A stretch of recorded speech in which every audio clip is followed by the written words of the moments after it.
नमस्कार, इन खबर में आपका स्वागत है। सियासी दोस्ती जब दुश्मनी में बदलती है तो क्या होता है? महाराष्ट्र बनता है, बहुमत होते हुए भी सरकार नहीं बनती है, फिर जोर आजमाइश होती है और उसमें पता चलता है कि कौन कितने पानी में। विधायकों की किलेबंदी होती है। जी हाँ, महाराष्ट्र में कुछ ऐसा ही हो रहा है। शिवसेना उसी महाराष्ट्र में, उसी मुंबई में अपने विधायकों को सुरक्षित रखने के लिए होटल में इकट्ठा रखा है, जहाँ पे कि उद्धव ठाकरे के बेटे आदित्य ठाकरे विधायकों के साथ दिन और रात रह रहे हैं उन्हीं के साथ में। उधर जो है कांग्रेस अपने विधायकों को लेकर के जयपुर चली गई है और एनसीपी अपने विधायकों की रखवाली कर रही है अपने हिसाब से, क्योंकि एनसीपी को भरोसा है कि उसके विधायक नहीं टूटेंगे। ऐसे में राज्यपाल ने जो बीजेपी को सरकार बनाने का न्योता दिया है, बीजेपी फंस गई है। पहले उसने दावा किया था कि अपने 105 विधायकों के अलावा उसके पास 15 और विधायकों का समर्थन है और शिवसेना के कभी 45, कभी 27 और कभी 25 विधायक उसके संपर्क में थे। लेकिन अब वो दावा फुस साबित हो रहा है। उसके सामने संकट ये है कि वो राज्यपाल को क्या जवाब दे कि उसके पास विधायकों का समर्थन है, कितने विधायकों का समर्थन है तो लिस्ट दीजिए। और मान लीजिए कि राज्यपाल कहते हैं कि लिस्ट भी मत दीजिए, चलिए फ्लोर पे बहुमत साबित कर दीजिए, तो वो भी इतना उन्होंने कम टाइम दिया है, यानी कि 11 नवंबर के 8 बजे रात तक। क्यों, कैसे समर्थन बहुमत साबित करेंगे? उनके पास विधायक तो है नहीं। अब इसी जोड़ तोड़ में आज पूरी मुंबई गर्म है। एक तरफ बीजेपी विधायकों की बैठक हुई, दूसरी तरफ उद्धव ठाकरे होटल रिट्रीट पहुँचे हैं अपने विधायकों की बैठक लेने के लिए। कहीं ना कहीं उनका मन और मिजाज भांपने की कोशिश कर रहे हैं कि उनमें क्या खलबली है, सत्ता और कुर्सी और गाड़ी की जल्दीबाजी तो नहीं है। और इधर बीजेपी का संकट ये है कि क्या करे, क्या वो मना करे। यदि सिंगल लार्जेस्ट पार्टी होने के नाते वो मना करती है कि उसके पास बहुमत नहीं है, तो स्वाभाविक सी बात है कि राज्यपाल फिर शिवसेना को बुलाएंगे, क्योंकि उसके बाद second largest single party Shiv Sena है, उसके 56 विधायक है।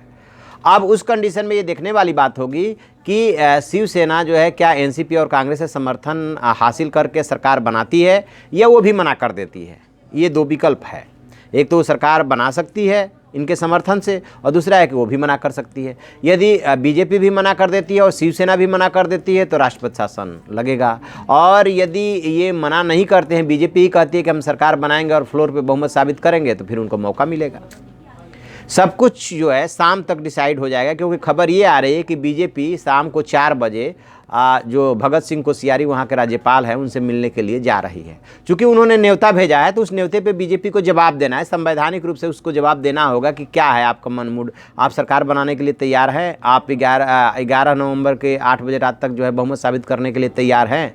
तो बीजेपी संभावनाएं टटोल रही है, अलग अलग तरह की चर्चाएं हैं। एक चर्चा ये भी आ रही है कि अब बीजेपी अपने पुराने फॉर्म में आ गई है, साम दाम दंड भेद का इस्तेमाल करके और बहुमत जुटाने की कोशिश कर रही है। दूसरी तरफ ये खबर है कि नहीं, बीजेपी शिवसेना को तोड़ने की कोशिश नहीं करेगी, क्योंकि उसको उम्मीद है कि देर सवेर शिवसेना के साथ उसकी सरकार बन जाएगी।